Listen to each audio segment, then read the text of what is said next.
সমস্ত প্রশংসা যাবতীয় গুণগান মহান রব্বুল আলামিনের জন্যই, যার অশেষ মেহেরবানিতে জুমার সালাত আদায়ের জন্য আমরা মসজিদে উপস্থিত হতে পেরেছি। সেই মহান রব্বুল আলামিনের শুকরিয়া আদায় করি, সবাই বলে আলহামদুলিল্লাহ। দরুদ ও সালাম বর্ষিত হোক শেষ নবী, প্রিয় নবী মুহাম্মদ রাসূলুল্লাহ সাল্লাল্লাহু আলাইহি ওয়াসাল্লামের উপর। আল্লাহুম্মা সাল্লি আলাইহি, আল্লাহুম্মা বারিক আলাইহি। আজকের খুতবা আলোচনার বিষয় আহমিয়াতু সলাতিল জামাআহ। আহমিয়াতু সলাতিল জামাআহ, জামাতে সালাত আদায়ের গুরুত্ব। এ বিষয়ে কিছু হাদিসের অনুবাদ করে আমার খুতবা শেষ করব। ওমা তাওফিকি ইল্লা বিল্লাহ, আলাইহি তাওয়াক্কালতু ওয়া ইলাইহি উনীব। সালাত, আল্লাহ রাব্বুল আলামিন যতগুলো ইবাদত আমাদেরকে দিয়েছেন,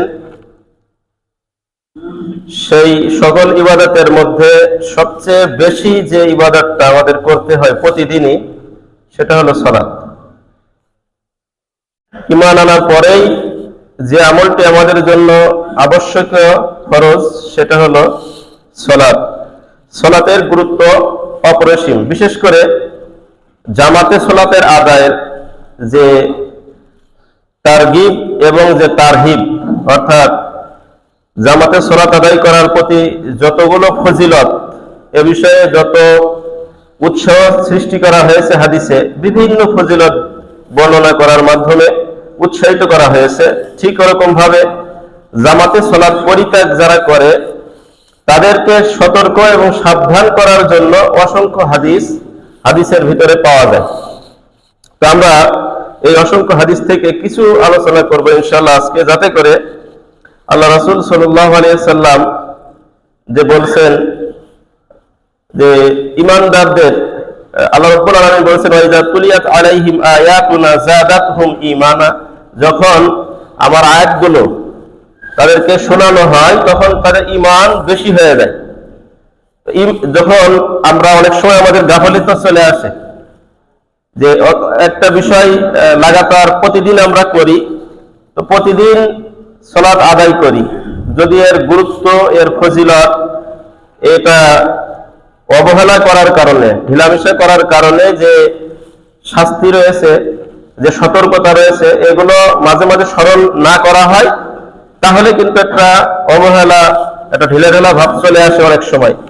এজন্য আল্লাহ রাব্বুল আলামিন বলেছেন ওয়াযাক্কির ফাইন্না যিকরা তানফাউল মুমিনিন, রাসূল আপনি স্মরণ করিয়ে দিন, স্মরণ করিয়ে দিলে যারা ঈমানদার তাদের উপকার হয়, তাদের লাভ হয়। এজন্য মাঝে মাঝে আমরা এই হাদিসগুলো আপনাদের সামনে, যদিও সবগুলো হাদিসই আমাদের পরিচিত, বেশিরভাগ হাদিস যেগুলো আজকে খুতবায় বলবো সব পরিচিত আপনাদের, বেশিরভাগ হাদিস। তো এটা বলার উদ্দেশ্য হলো স্মরণ করিয়ে দেওয়া, কেননা স্মরণ করিয়ে দিলে আমাদের লাভ হবে, কারণ সকলে আমরা ঈমানদার ইনশাআল্লাহ। এই কারণেই আমাদের লাভ হবে স্মরণ করিয়ে দিলে। এজন্য জানা বিষয়টাই আমরা আবার আপনাদেরকে স্মরণ করিয়ে দেওয়ার জন্য চেষ্টা করব। ওমা তাওফিকি ইল্লা বিল্লাহ, আলাইহি তাওয়াক্কালতু ওয়া ইলাইহি উনীব।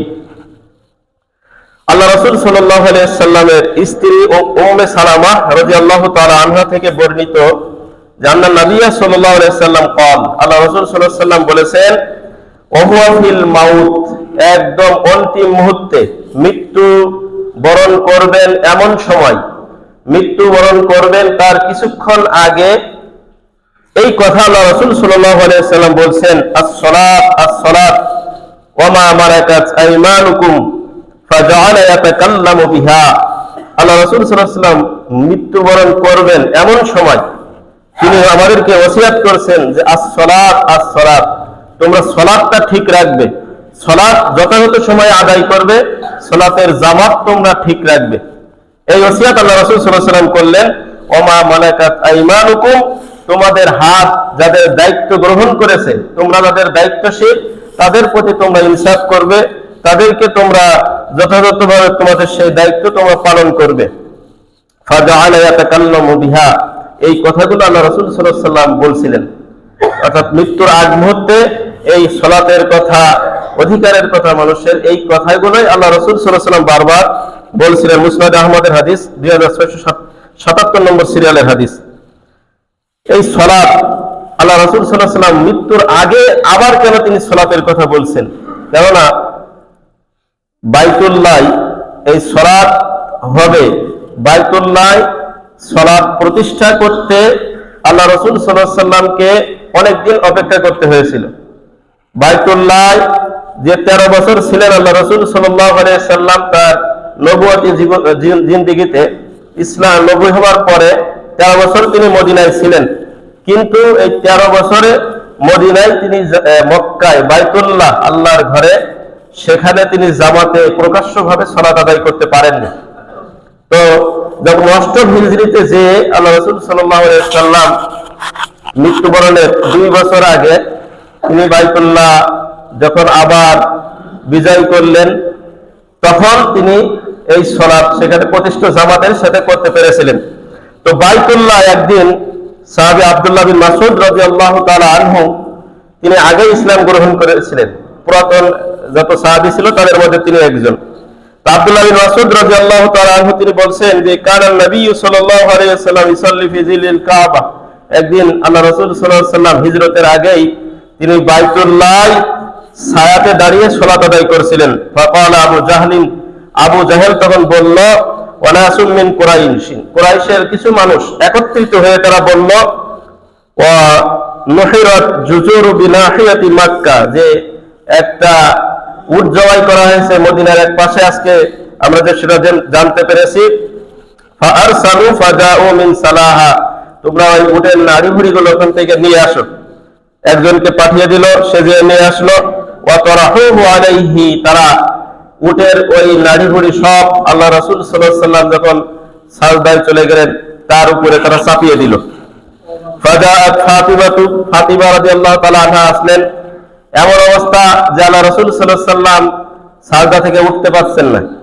অত একটা উটের ভুড়ি কত বড়, অনেক বড় হয়। তো সবগুলো যখন একটা মানুষ সাজদা করছে তার উপরেই চাপিয়ে দেওয়া হয়েছে, তিনি উঠতে পারছেন না, নড়াচড়া করতে পারছেন না। কে যে ফাতিমা রাদিয়াল্লাহু তাআলা আনহাকে খবর দিয়েছে, নেতারা দিয়েছে এই কাজ করেছে, নেতারা তারা হাসছে, দূরে দাঁড়িয়ে তারা এই দৃশ্যগুলো দেখছে আর মজা করছে।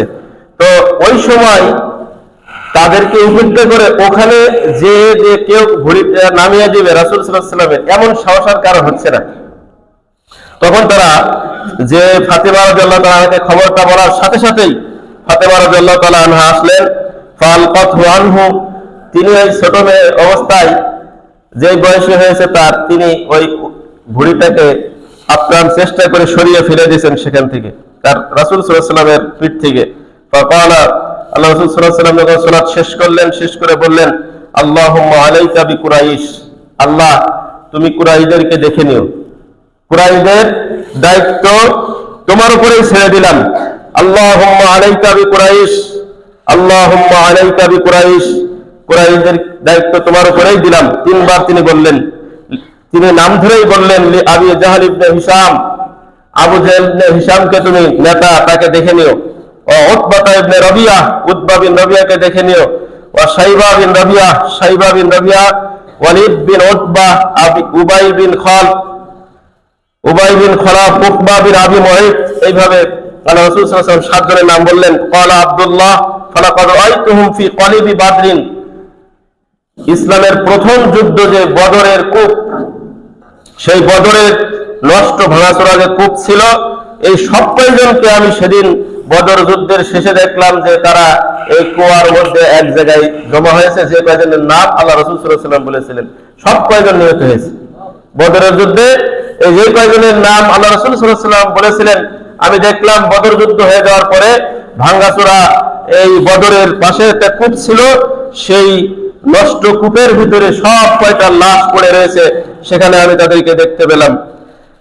কতলা, তারা সবাই নিহত হয়েছে। তো এই অবস্থায় রাবি বলছেন যে নাসিতু সাবিয়া, 7ম যে কোন ব্যক্তি ছিল তার নামটা ভুলে গেছি, তবে তিনি হয়তোবা সহিহ সূত্রে যেটা, তিনি হচ্ছেন উমাইয়া বিন খালদ, উনি ছিলেন, উমাইয়া ছিলেন।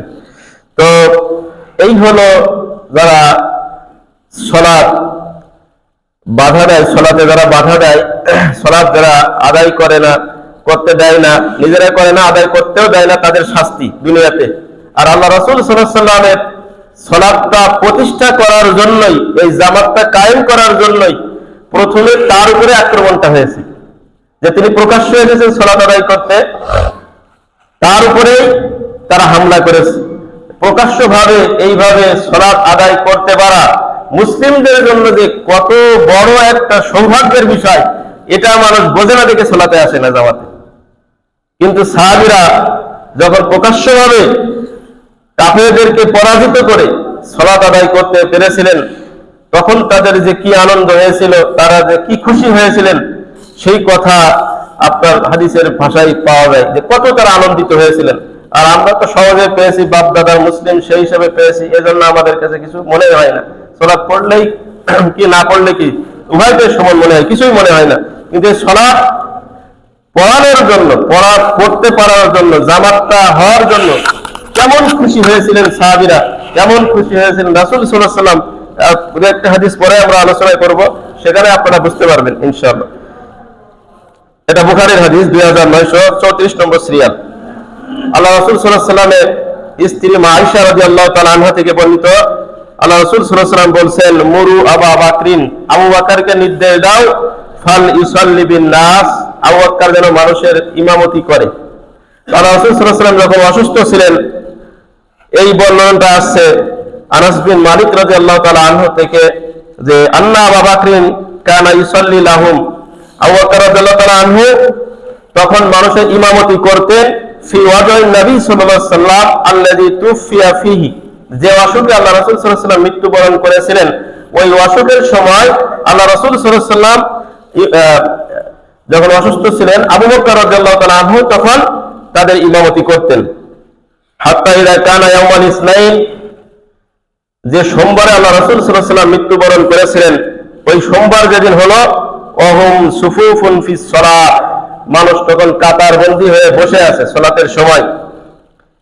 ফাকাশাবান নবী সাল্লাল্লাহু আলাইহি ওয়াসাল্লাম সিতরাল হুজরা, আল্লাহ রাসূল সাল্লাল্লাহু আলাইহি ওয়াসাল্লাম তার ঘরের পর্দাটা তিনি সরালেন, দেখলেন যে মানুষ সবাই কাতারবন্দি হয়ে দাঁড়িয়ে রয়েছে, কাতারবন্দি অবস্থায় রয়েছে। তানজুরু ইলাইনা, আল্লাহ রাসূল সাল্লাল্লাহু আলাইহি ওয়াসাল্লাম আমাদের দিকে তাকালেন, ওহুম কাঈমুন, আল্লাহ রাসূল সাল্লাল্লাহু আলাইহি ওয়াসাল্লাম বসা থেকে তিনি দাঁড়িয়েছিলেন। কাআন্না ওয়াজহু ওয়ারাকাতুন মুসহাফিন, যেন আল্লাহ রাসূল সাল্লাল্লাহু আলাইহি ওয়াসাল্লামের চেহারাটা একটা একদম পাকা ডালিমের মতো, একদম পাকা আঙ্গুর, যেভাবে ডালিম যেরকম চিকমিক করে, যেমন সুন্দর দেখা যায়, এমন তার চেহারাটা মনে হচ্ছিল। সুম্মা তাবাসসামা ইয়াযহাকু, এরপর আল্লাহ রাসূল সাল্লাল্লাহু আলাইহি ওয়াসাল্লাম মুস্কি হাসলেন। এই হাসিটার কারণ কি বলেন তো? একটু আগে আমি আলোচনা করেছি যে সালাতটা কায়েম করার জন্য আল্লাহ রাসূল সাল্লাল্লাহু আলাইহি ওয়াসাল্লাম এত কষ্ট করেছেন, যার উপরে শারীরিকভাবে নির্যাতন করা হয়েছে, ওই অবস্থায় থাকলে তিনি মারাই যেতেন যদি উঠে ভুঁড়িটা না নামানো হতো।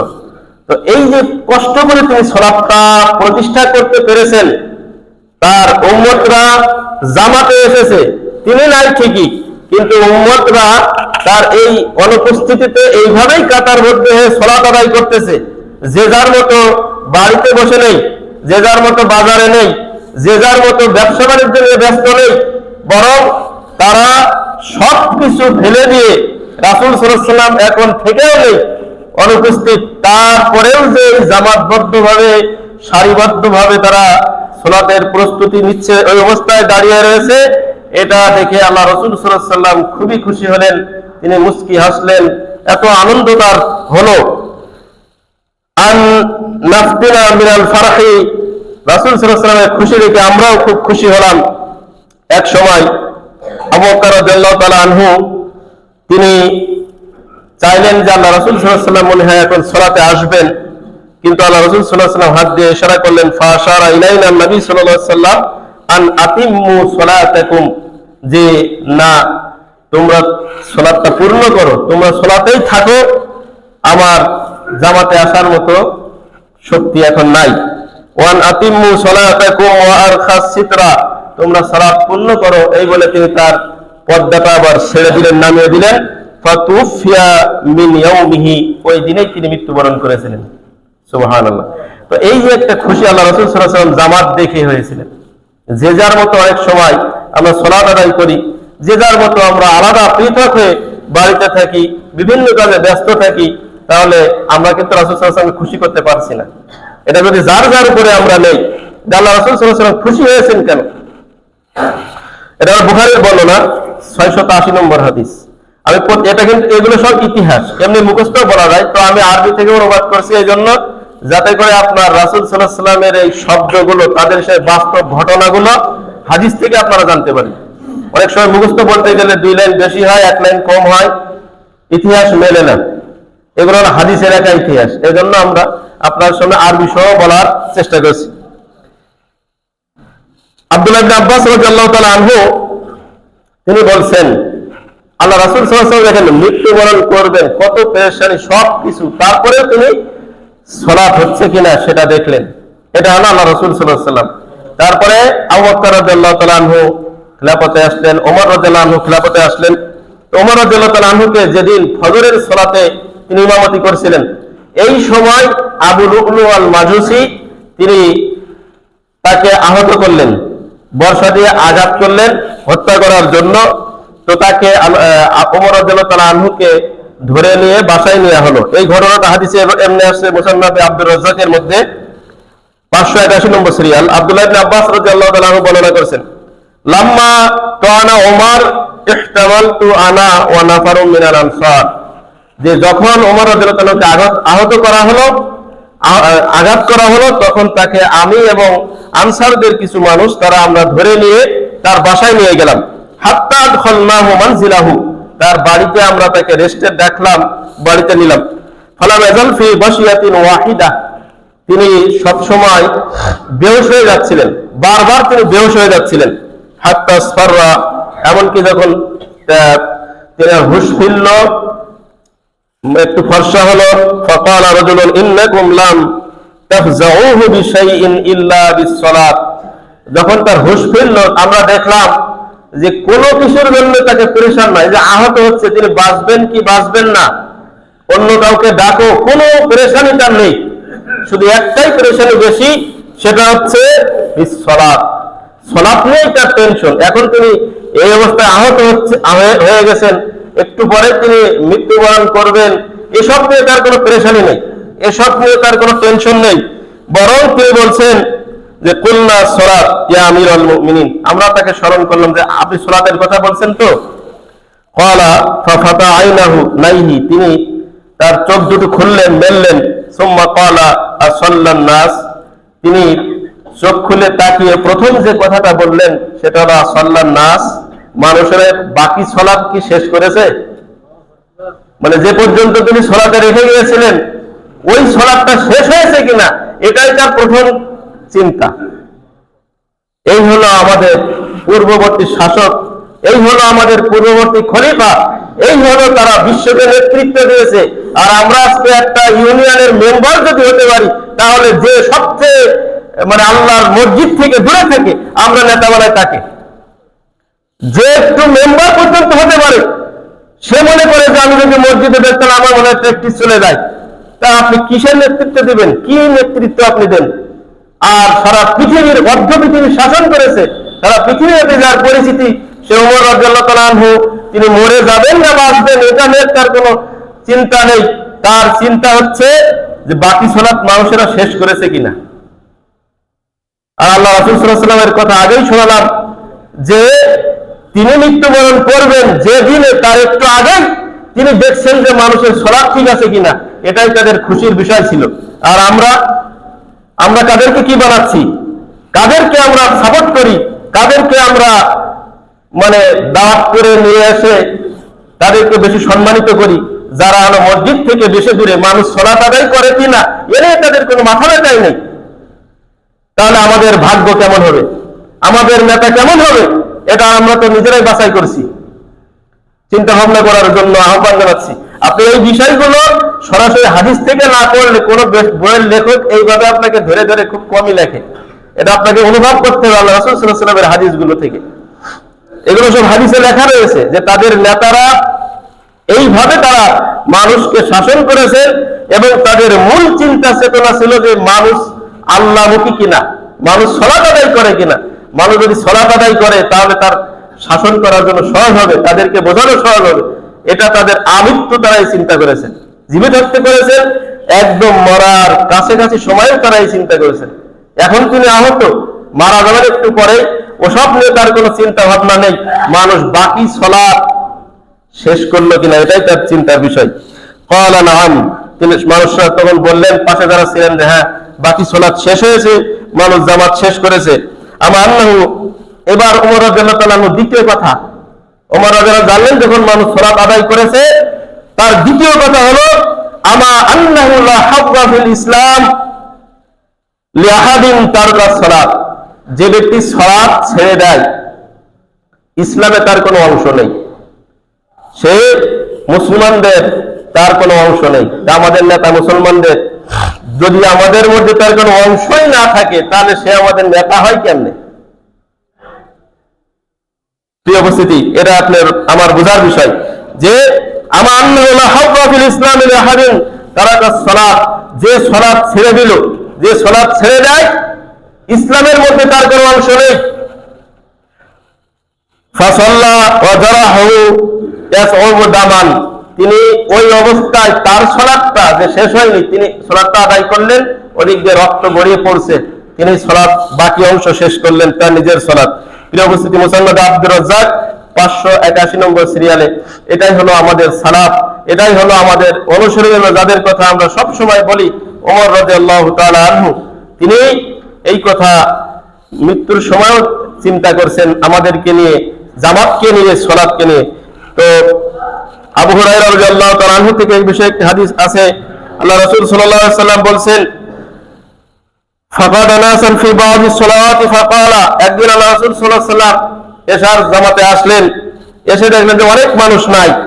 যে হাদিসটা আমি আগেই পাঠ করে আপনাদেরকে পড়েছি, হাদিসের অর্থ হলো যে লাকাদ হামামতু আন আমুরা রাজুলান, আমার মাঝে মাঝে এমন ইচ্ছা হয় যে ইসাল্লি বিন নাস সুম্মা উখালিফু ইলা রিজালিন ইয়াতাখাল্লাফুনা আনহা, যে আমি কাউকে আমার জায়গায় সালাতের নির্দেশ দেই, দেওয়ার পরে আমি সে সমস্ত লোকের খোঁজে বের হই যারা সালাতের পিছনে পড়ে আছে, ফা আমুরা বিহিম ফা ইউহাররিকুনা আলাইহিম, যে কিছু মানুষকে আমি নির্দেশ দেই যে তারা কাজ একসাথে করুক, একসাথে করার পরে যারা সালাতে পিছনে থাকে, সালাত পড়বে কিন্তু পিছনে, জামাতে আসেনি, কেন আসলো না জামাতে, এই জন্য তাদের বাড়িঘর আমি জ্বালিয়ে দেই।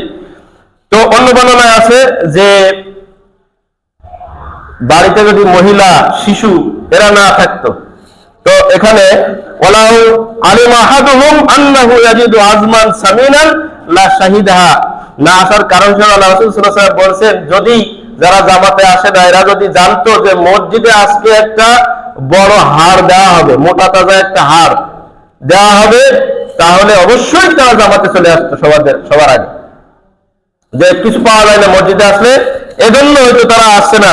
কিন্তু যদি এমন হতো যে মোটা একটা হাড় দেওয়া হবে, মোটা একটা হাড় মানে হাড়ের ভিতরে ক্যালসিয়াম আছে, এখন আমরা হাড়ের গুরুত্ব বুঝি, 4টা পা কিনতে গেলে অনেক টাকা লাগে।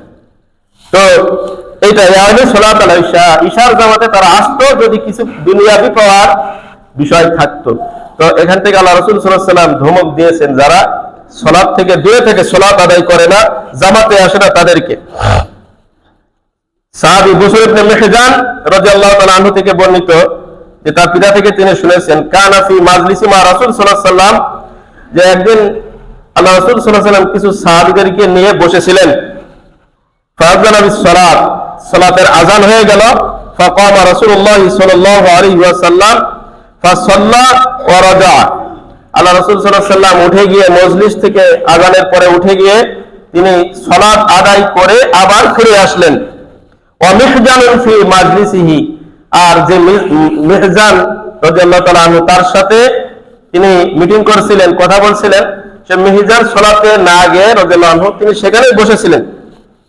ফাকাল রাসূলুল্লাহ সাল্লাল্লাহু আলাইহি ওয়াসাল্লাম, আল্লাহ রাসূল সাল্লাল্লাহু আলাইহি ওয়াসাল্লাম বলছেন, এখান থেকে আমরা জামাতের গুরুত্বটা বুঝতে পারবো যে জামাতের কত গুরুত্ব। মা মানাকা আন তুসাল্লি মান নাস, তুমি সালাতে কেন গেলে না? মানুষের সাথে জামাতে সালাত আদায় করতে কোন কাজ তোমাকে আটকে রাখলো? কিসে তোমাকে বাধা দিল? আলাস্তাবি রজুলিন মুসলিমিন, তুমি কি মুসলিম নও? এখান থেকে আপনি কি বুঝেন? যে মুসলিম হলে তাকে জামাতে আসতে হবে, মুসলিম হলে তাকে জামাতে আসতে হবে। এমন না যে জামাত থেকে আপনি দিনের পরে দিন, মাসের পর মাস, সপ্তাহের পর সপ্তাহ আপনি আসবেন না, এটা হবে না। এক কথা, আল্লাহ রাসূল সাল্লাল্লাহু আলাইহি ওয়াসাল্লাম এক ওয়াক্ত সালাতে উনি দিলেন না, এক ওয়াক্ত সালাতে তিনি উপস্থিত হননি, জামাতে উপস্থিত হলেন না। এজন্য দ্বিতীয় কথা, আলাস্তাবি রাজুলিন মুসলিমিন, তুমি মুসলিম নও? ফাকালা বালা ইয়া রাসূলুল্লাহ, সাহাবী বলছেন, হ্যাঁ আল্লাহ রাসূল সাল্লাল্লাহু আলাইহি ওয়াসাল্লাম, আমি মুসলিম। ওয়ালাকিন্নী কুনতু ক্বাদ সাল্লাইতু ফি আহলি, তবে আমি আমার বাসা থেকে সালাত আদায় করে এসেছি। ফাকালা রাসূলুল্লাহ সাল্লাল্লাহু আলাইহি ওয়াসাল্লাম, আল্লাহ রাসূল সাল্লাল্লাহু আলাইহি ওয়াসাল্লাম এবার বললেন, ইযা জিতাল মাসজিদা, যখন তুমি মসজিদে আসবে, ওয়া কুনতা ক্বাদ সাল্লাইতা, তুমি বাড়ি সালাত আদায় করো বা অন্য কোথাও সালাত আদায় করেছো, এখন তুমি মসজিদে চলে এসেছো, ফাউকিমাতিস সালাত, এসে দেখেছো যে মসজিদে সালাতের ইকামত হচ্ছে, ফাসাল্লি মান নাস, এই অবস্থায় মসজিদে আবার সালাত আদায় করো, মসজিদে আবার সালাত আদায় করো, মানুষের সাথে জামাতে সালাত আদায় করো। ওয়া ইন কুনতা ক্বাদ সাল্লাইতা, যদিও তুমি আগে আদায় করেছো একবার, আবার সালাত আদায় করবে। মিশকাতে হাদিসটি এসেছে 1153 নম্বর সিরিয়াল। অতএব আমরা জামাত থেকে দূরে থাকবো, এরকম সুযোগ আল্লাহ রাসূল সাল্লাল্লাহু আলাইহি ওয়াসাল্লাম কিন্তু এই হাদিসে রাখলেন না। এর আরো কয়েকটা হাদিসের অনুবাদ করব।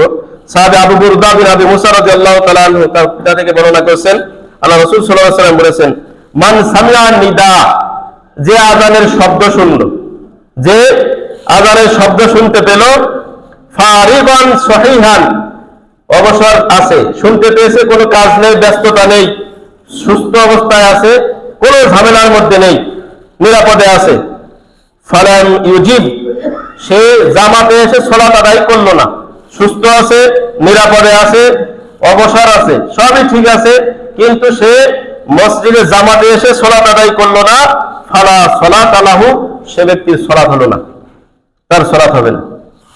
এর হাদিসের স্পষ্ট শব্দ, মুস্তাদরাক আল হাকিম, ইমাম যাহাবী রাহিমাহুল্লাহ এই হাদিসে তাহকিক করতে যে সহিহ বলেছেন, হাদিসটা সহিহ হাদিস।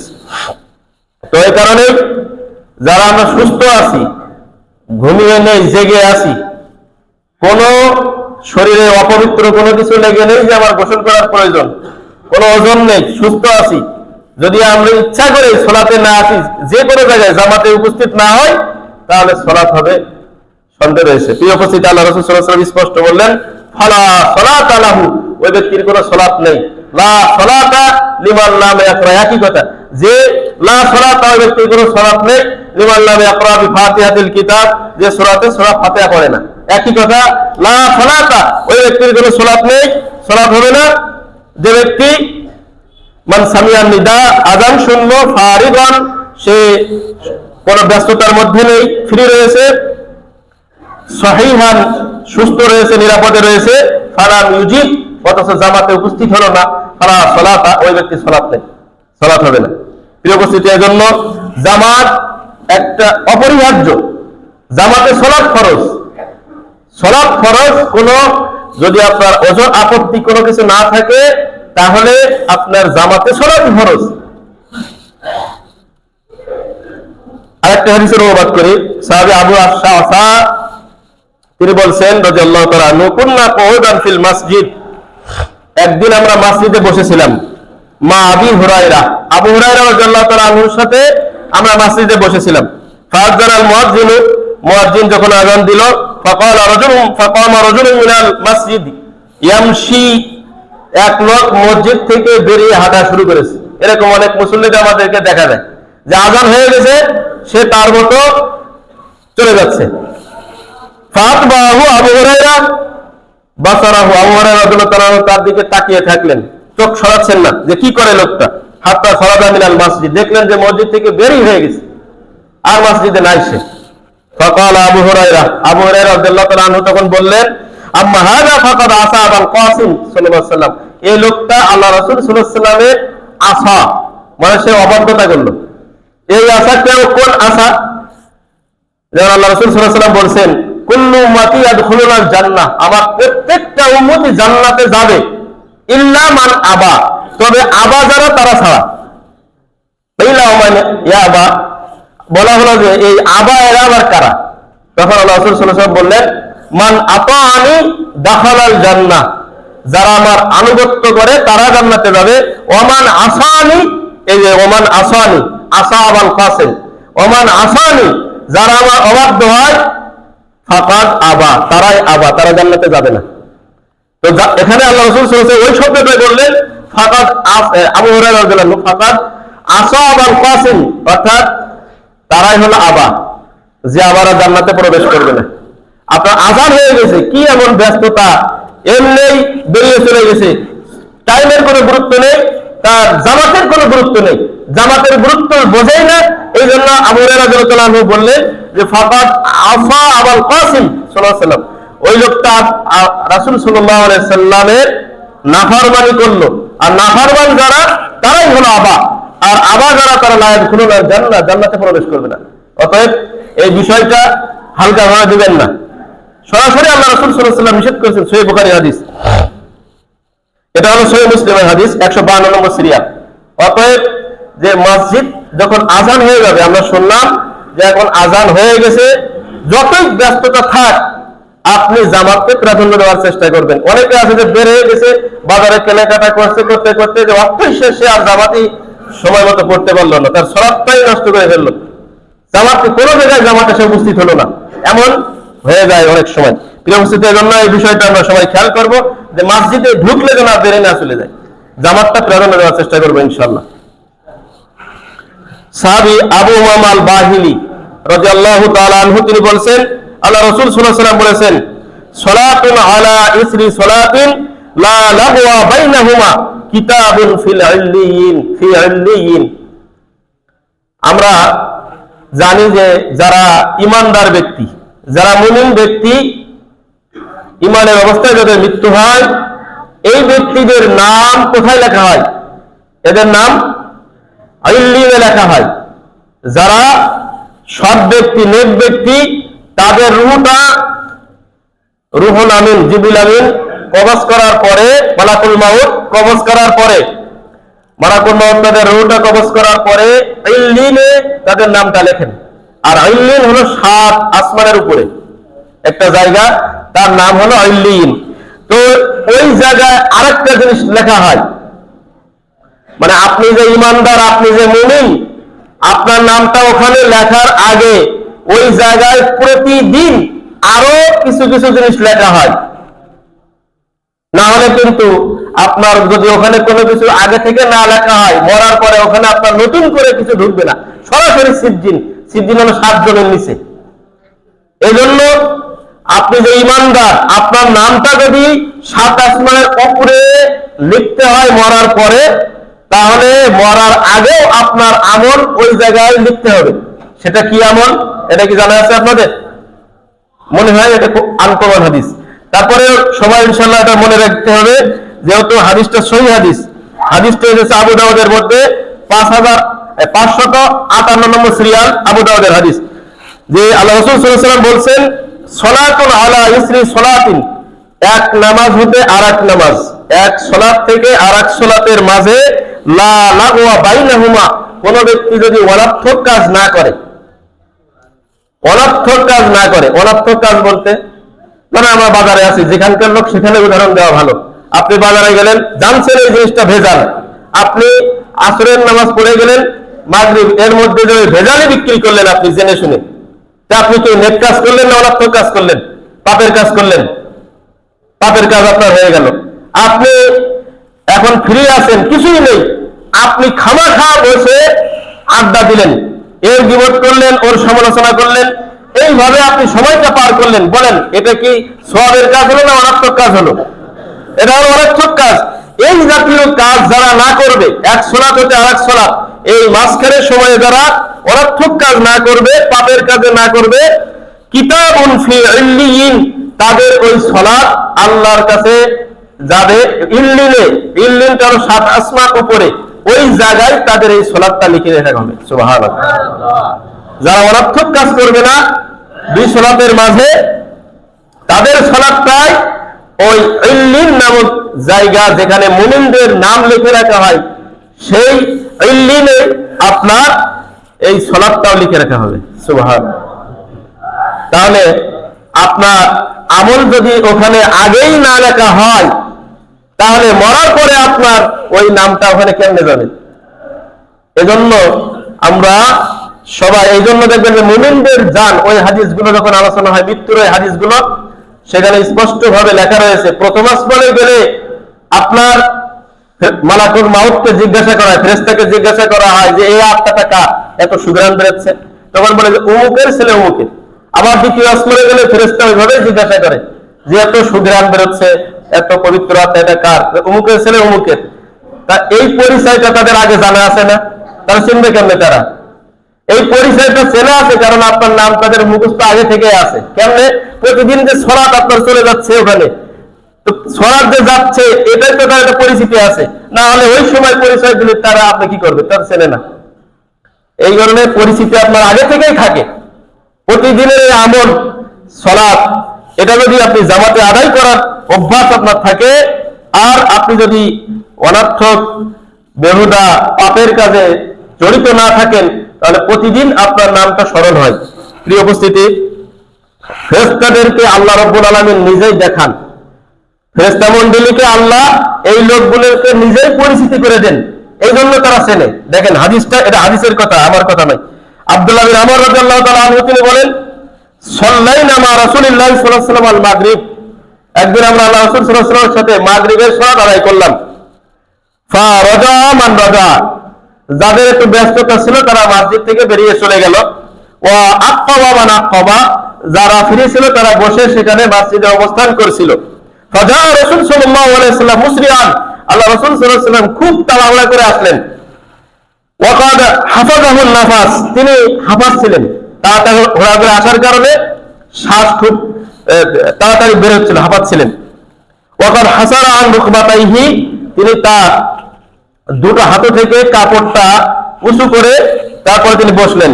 বসার পরে বললেন আবশিরু, যারা মসজিদে বসা ছিলেন তাদেরকে বললেন কি, যে তোমরা সুসংবাদ গ্রহণ করো। আবশিরু, তোমরা সুসংবাদ গ্রহণ করো। হাদা রাব্বুকুম ক্বাদ ফাতাহা বাবান মিন আবওয়াবিস সামা, এই যে এখনই তোমাদের রব আসমানের একটি দরজা খুললেন, তোমাদের রব এখনই আসমান থেকে একটা দরজা খুললেন। ইউবাহি বিহুমুল মালাইকা, খুলে ফেরেশতাদেরকে দেখাচ্ছেন এই যে আমার বান্দারা সালাত আদায় করে বসে রয়েছে, তাদের সামনে তিনি গর্ব করছেন। সুবহানাল্লাহ। ফেরেশতা মণ্ডলী কিন্তু আমাদের আগে থেকেই ছিলেন যে এটা অমুকের ছেলে অমুক, অমুক অমুক, এটা আল্লাহই পরিচয় করিয়ে দেন। আল্লাহ রাব্বুল আলামিন পরিচয় করিয়ে দেন বলে মৃত্যুর সময় যখন তারা শুনে যে ও অমুকের ছেলে অমুকের এটা আত্মা, তারা চিনতে পারে তখন। কেন? আল্লাহ রাব্বুল আলামিন নিজেই পরিচয় আপনার আমার করে দেন ফেরেশতাদের সামনে, আমরা জানি না। এজন্য মসজিদের মধ্যে সালাত আদায় করে বসে থাকাটা, এটাও আপনার খুব গুরুত্বপূর্ণ, খুবই ফজিলতপূর্ণ একটা কাজ। এখন উনজুরু ইলা ইবাদি, আল্লাহ বলেন যে আমার এই বান্দাদের দিকে তাকাও, আমার এই বান্দাদের দিকে তোমরা লক্ষ্য করো। কদ কদাও ফারিদাতান, তারা একটা ফরজ আদায় করেছে, মাগরিবের সালাত আদায় করেছে, একটা ফরজ তারা আদায় করেছে। ওহুম ইয়ান্তাযিরুনা উখরা, আরেক ফরজের জন্য তারা অপেক্ষায় রয়েছে। সুবহানাল্লাহ। আমাদের সময় পেলে তো আমরা আসলে বিভিন্ন জায়গায় দৌড়ে বেড়াই, গল্প করে ছুটে বেড়াই। ওরা যদি মসজিদে বসে থাকি, কোরআনটা হাতে নিয়ে যেগুলো ইসলামী বই, তাফসীর ইত্যাদি যদি মসজিদে বসে পড়ার অভ্যাস করি, তাহলে এটা কিন্তু আল্লাহ রাব্বুল আলামিন আপনাকে নিয়ে সরাসরি ফেরেশতাদের সাথে গর্ব করবে। আপনিও সেই গর্বিত একজন ব্যক্তির অন্তর্ভুক্ত হতে পারেন। এই সুযোগ সবারই রয়েছে, সবার জন্য এই সুযোগ রয়েছে। প্রিয় উপস্থিতি, এই কারণে আমরা সময়টাকে মূল্যায়ন করার চেষ্টা করবো ইনশাআল্লাহ। ইবনু মাজাহ হাদিস, এটি 801, সিরিয়াল 801 সহিহ হাদিস। আরেকটি হাদিস, আবু হুরায়রা রাদিয়াল্লাহু তাআলা আনহু তিনি বলেন, রাসূল সাল্লাল্লাহু আলাইহি ওয়াসাল্লাম বলেছেন, মুনতাজিরুস সালাতি বাদাস সালাত, এক সালাত আদায় করার পরে আরেক সালাত আদায় করার জন্য যারা অপেক্ষা করে, যারা অপেক্ষারত থাকে, কাফারিসিন ইস্তাদ্দু বিহি ফারাসুহু ফি সাবিলিল্লাহ, সে ব্যক্তি ওই অশ্বরাহী যোদ্ধার মতো, খুব খেয়াল করতে হবে, সে ব্যক্তি ওই ঘোড়া, যে ব্যক্তি অশ্বরাহী বলা হয়, যে ব্যক্তি ঘোড়ার পিঠে উঠে শত্রুতার জন্য, যুদ্ধে যাওয়ার জন্য দ্রুত গতিতে, বিমিল ইক কাশহি, দ্রুত গতিতে শত্রুর দিকে ঘোড়া চালিয়ে যাচ্ছে, ওই ব্যক্তির মতো যে ব্যক্তি এক সালাত আদায় করার পরে আর এক সালাতের জন্য অপেক্ষায় থাকে, সেও তার মতো। সুবহানাল্লাহ। তাহলে কত ফজিলত! আমরা তো মনে করি যে যুদ্ধের ময়দানে গেলাম, যুদ্ধ তো সর্বশেষ অবস্থা মুসলিমদের, আপনি নিরাপদে আছেন, আপনার এখন তো যুদ্ধ করার পরিস্থিতি নাই, আপনার এখন যুদ্ধ করা লাগছে না। তো এই অবস্থাটাই যদি আপনি নিজেকে আল্লাহর ফরজ কাজের মধ্যে আবদ্ধ রাখতে পারেন, এই অন্তরের প্রচেষ্টাটাই, এই ধৈর্যটাই, এই যে সবর করলেন, আপনি নিজেকে আটকে রাখলেন মসজিদের মধ্যে, এটাই হলো আপনার ওই যুদ্ধে ঘোড়া দৌড়িয়ে শত্রুর দিকে দ্রুত যাওয়ার মতো। আপনি একটা নিজেকে আটকে রাখলেন মসজিদে, আপনি নিজের অন্তরটাকে কন্ট্রোল করলেন, এজন্য উভয়ের মধ্যে সমান করে দিলেন। সুবহানাল্লাহ। তাদের মতো তুসাল্লি আলাইহিল মালাইকা, তাদের জন্য ফেরেশতা মণ্ডলী দোয়া করে, মা লাম ইহদিস আও ইয়াকুম, যতক্ষণ না পর্যন্ত তারা অপবিত্র হয়ে যায়, অর্থাৎ ওযু নষ্ট হয়ে যায়, আও ইয়াকুম, অথবা উঠে চলে যায়, যে সালাত আদায় করে বসে যত সময় থাকবে, ফেরেশতা মণ্ডলী তাদের জন্য ততক্ষণ দোয়া করতে থাকবে। সুবহানাল্লাহ। ওয়া হুয়া ফি রিবাতিল আকবার, তারা যেন বড় সীমানা পাহারা দেওয়ার কাজে ব্যস্ত রয়েছে। বর্ডার পাহারা দেওয়া, বড় বর্ডার পাহারা দেওয়ার সমান কাজে তারা যেন ব্যস্ত থাকে। মসজিদে যেন সালাতের এক সালাত শেষ হওয়ার পরে বসে থাকে, অপেক্ষায় থাকে আরেক সালাত কখন হবে। যতক্ষণ থাকবে তারা যেন বড় সীমান্তে পাহারা দেওয়ায় নিয়োজিত রয়েছে। সুবহানাল্লাহ। মুসলিমদের সীমানা, কাফেরদের থেকে মুসলিমদের সীমানা পাহারা দেওয়া বিশাল সওয়াবের কাজ। কি পরিমাণ সওয়াবের কাজ আল্লাহ ভালো জানেন। তবে এই দৃষ্টান্ত আল্লাহ রাসূল সাল্লাল্লাহু আলাইহি সাল্লাম দিয়েছেন। এমনি আরো অসংখ্য আমল, বিশেষ করে কষ্টের সময় ওযু করা, এই সমস্ত আমলেরও শত্রুদের পাহারা দেওয়ার, বিশেষ করে সীমান্ত পাহারা দেওয়ার এই আমলের সাথে তুলনা করেছেন। তো এখানেও এই আমলটা, সালাতের জন্য অপেক্ষায় থাকাটা, বড় সীমান্ত যেটা, বড় সীমানা যেটা, দেশের রাষ্ট্রের সীমানা যেটা, সেটা কাফেরদের থেকে রক্ষা করার জন্য, কাফেরদের মানে অবৈধ অনুপ্রবেশ রক্ষা করার জন্য, হেফাজত করার জন্য মুসলিমদেরকে যত সওয়াবের কাজ, ঠিক এগুলো সমান সওয়াবের কাজ বলে আল্লাহ রাসূল সাল্লাল্লাহু আলাইহি ওয়াসাল্লাম উল্লেখ করেছেন। আল মুআজামুল কাবীরের হাদিস, হাদিস নম্বর 1175। এ বিষয়ে সহিহ মুসলিমে আরেকটি হাদিস এসেছে, 1964 নম্বর সিরিয়াল।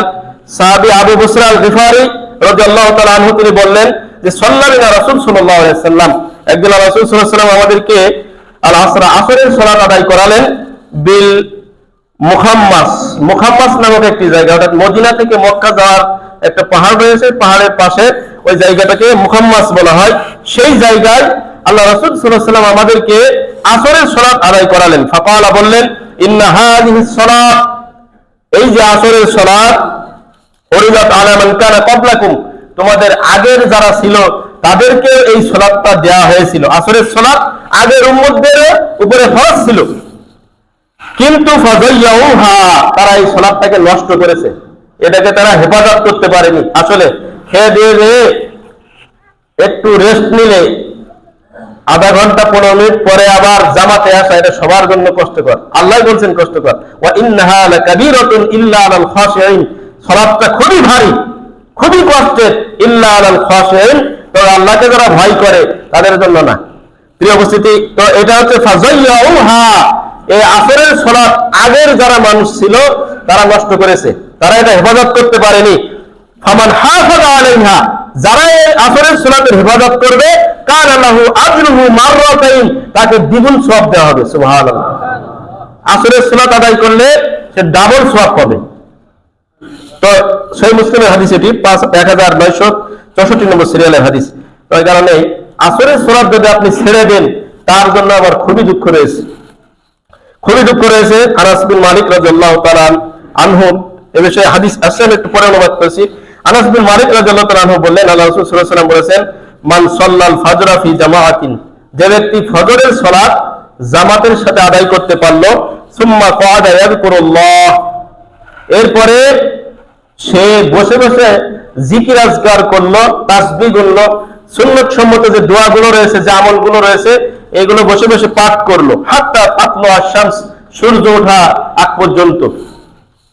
সুম্মা সাল্লা রাকাতাইন, এরপর সূর্য উঠে গেলে 2 রাকাত সালাত আদায় করলো, কানাত লাহু কাআজরিন হাজ্জাতিন ওয়া উমরাতিন, কানাত লাহু কাআজরি হাজ্জাতিন ওয়া উমরাতিন। এই ব্যক্তির জন্য সওয়াব হলো একটা হজ এবং একটা উমরার সওয়াব।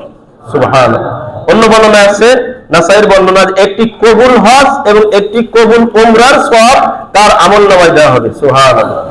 ক্বালা রাসূল সাল্লাল্লাহু আলাইহি ওয়াসাল্লাম, এই হাদিসের শেষে আল্লাহ রাসূল সাল্লাল্লাহু আলাইহি ওয়াসাল্লাম বললেন, তামাতিন তামাতিন তামাতিন, পূর্ণ হজ পূর্ণ উমরা, পূর্ণ হজ পূর্ণ উমরা, পূর্ণ হজ পূর্ণ উমরার সওয়াব তার আমলনামায় দেওয়া হবে। সুবহানাল্লাহ। এই কারণ এটা দেখা যাবে যে কিয়ামতের দিন মক্কা মদিনায় অনেকে যায়নি, কিন্তু তার আমলনামায় শুধু হজ আর উমরার সওয়াব, হজ আর উমরার সওয়াব। তাহলে এই হাদিস থেকে কিন্তু পাওয়া যাচ্ছে। আর অনেকে দেখা যাচ্ছে যে 14 বার হজ করেছে, একবারও তার হজ কবুল হয়নি। এরকম মানুষ আছে না? এরকম পাওয়া যাবে, যেটা এই হাদিসগুলো থেকে আমাদের জানা যায়। মিশকাতের হাদিস 971 নম্বর সিরিয়াল, সহিহ হাদিস। আবু খিলাবা রাদিয়াল্লাহু তাআলা আনহু তিনি বলছেন যে কুন্না মা বুরাইদা ফি ইয়াউমি যি গায়মিন, একদিন বৃষ্টির সময়, বৃষ্টি বৃষ্টি ভাব, এমন সময় আমরা বুরাইদা রাদিয়াল্লাহু তাআলা আনহুর সাথে ছিলাম। ফাকালা বাক্কিরু বিস সালাত, তিনি বললেন যে সময় মতো সালাত আদায় করে নাও। ফাইন্না নবী সাল্লাল্লাহু আলাইহি ওয়াসাল্লাম قال, কারণ আল্লাহ রাসূল সাল্লাল্লাহু আলাইহি ওয়াসাল্লাম বলেছেন, মান তারাকা সালাতাল আসর, যে ব্যক্তি আসরের সালাতটা ছেড়ে দিল, যে ব্যক্তি আসরের সালাত পড়লো না ইচ্ছা করে, অন্য বর্ণনায় আছে মুতাআম্মিদান, যে ব্যক্তি ইচ্ছাকৃতভাবে আসরের সালাত ছেড়ে দিল, হাবিতা আমালুহু, তার সব আমল বাতিল হয়ে গেল। আল্লামা আলবানী রাহিমাহুল্লাহ বলছেন, এই হাদিসের ব্যাখ্যা করতে গেলে, যে এমন কিছু কিছু আমল রয়েছে যে আমলগুলো যদি ছেড়ে দেওয়া হয় তাহলে আমল বাতিল হয়ে যায়। তিনি উদাহরণ দিচ্ছেন যে এরকম আরেকটি আমল হলো যে কোরআন কারীমে আল্লাহ বলেছেন যে তোমরা লা তারফাউ আসওয়াতাকুম ফাওকা সাওতিন নবী, তোমরা আল্লাহ রাসূলের শব্দের উপরে তোমাদের শব্দকে উঁচু করো না, ফাতাহবাতা আমালুকুম, যে তাহলে তোমাদের আমলগুলো বাতিল হয়ে যাবে। তো ওখানে আল্লাহ রাব্বুল আলামিন নিজে বলেছেন যে নবীর আওয়াজের উপরে যদি তোমরা আওয়াজ করো, অর্থাৎ তার দিন যদি না মানো, তাকে প্রয় না করো, তাহলে তোমাদের আমলগুলো বাতিল হয়ে যাবে। তো ওইটা দলিল দিচ্ছেন যেটা আল্লাহ রাব্বুল আলামিন নিজে বলেছেন কোরআনে। ঠিক এরকম আরো কিছু আমল রয়েছে যে আমলগুলো করলে আমল বাতিল হয়ে যায়। তার মধ্যে একটা হলো, কোন ব্যক্তি যদি আসরের সালাত না আদায় করে তাহলে তার আমল বাতিল হয়ে যায়। তো এটা সহিহ বুখারীর বর্ণনা 594 নম্বর সিরিয়াল। সাহাবী আব্দুল্লাহ বিন উমর রাদিয়াল্লাহু তাআলা আনহু তিনি বলেন, আল্লাহ রাসূল সাল্লাল্লাহু আলাইহি সাল্লাম বলেছেন, আল্লাযী তাফুতুহু সালাতুল আসর, যে ব্যক্তির আসরের সালাতটা ছুটে গেল, যে ব্যক্তির আসরের সালাত ছুটে গেল, পড়লো না, ওটাকে ইচ্ছাকৃত সে ছেড়ে দিল,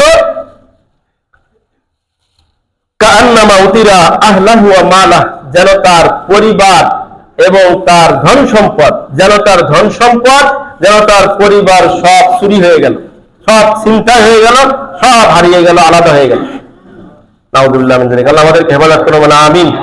ইচ্ছাকৃত ভাবে যারা, বিশেষ করে আসরের সালাত, অন্যান্য সালাতের কথাও রয়েছে, কিন্তু এখানে বিশেষভাবে আসরের সালাতের কথাটার কারণ হলো যে এটাকে যদি আদায় করে তাহলে লাভ কি বলেন তো?